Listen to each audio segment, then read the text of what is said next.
Over the past 20 to 30 years or so, the importance and relevance of computer technology has done nothing but grow. Take something like the iPhone, for example. When it released back in 2007, almost 19 years ago at this point, it was considered a revolutionary piece of consumer technology. Now it's an everyday part of our lives. Children, teens, adults, elderly, all of these people have some kind of smart device. You can walk up to anybody on the street and ask them for their phone, and well, of course they're gonna say no, but they're not gonna say they don't have it. Everybody literally has a phone. My point is that it's everywhere. So when I ask you to go into your task manager and kill the background application that's causing a bottleneck on your computer and slowing it down and making your other applications run worse, you would be able to do that, right? Right? No, of course you wouldn't. I just talked a bunch of nonsense there. Now look, I'm not saying that is a bad thing. Part of the reason why technology advances as much as it does so that it can be more accessible to people. Not everybody has the time to sit down and figure out how to work a terminal just so they can navigate their file explorer when there's a tab that literally just does it with a couple of clicks. Despite that, having the ability to understand how your computer works and what makes it tick is always going to be helpful, whether that's for troubleshooting or customizing or optimizing your computer to your needs.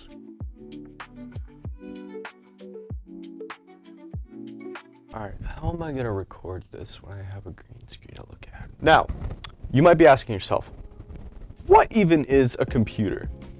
Like literally, what is this thing that lets me stream videos on YouTube and watch Instagram Reels all the time? Like what is that? How does that work?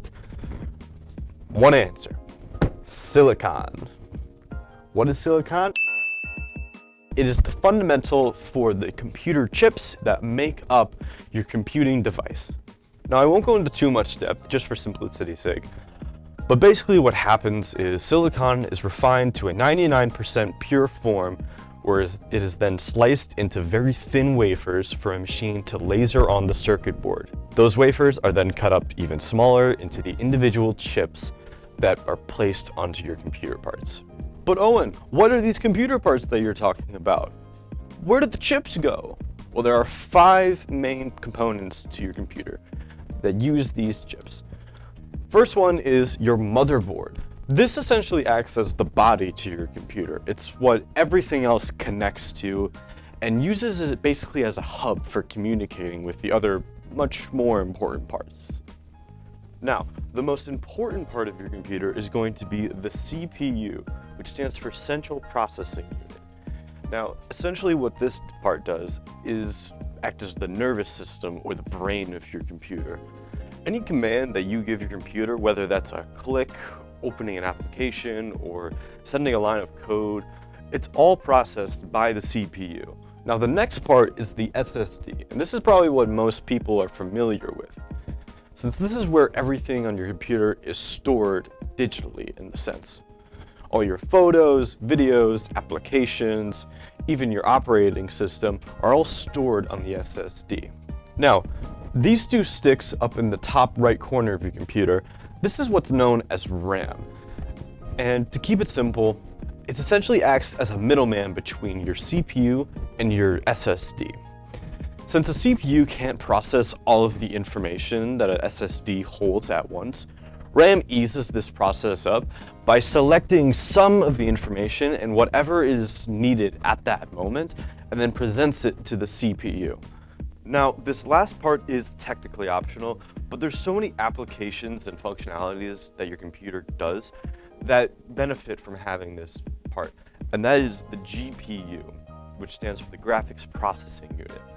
Now, the GPU, or a graphics card more commonly called, is a specialized part that's used to render video and images and much more complicated mathematical formulas in a much more efficient time frame than a CPU can handle. It's exceptionally important too if you're planning to use your computer to play video games at all, which nowadays require you to have some sort of GPU in your system just to be able to render what goes on in the game.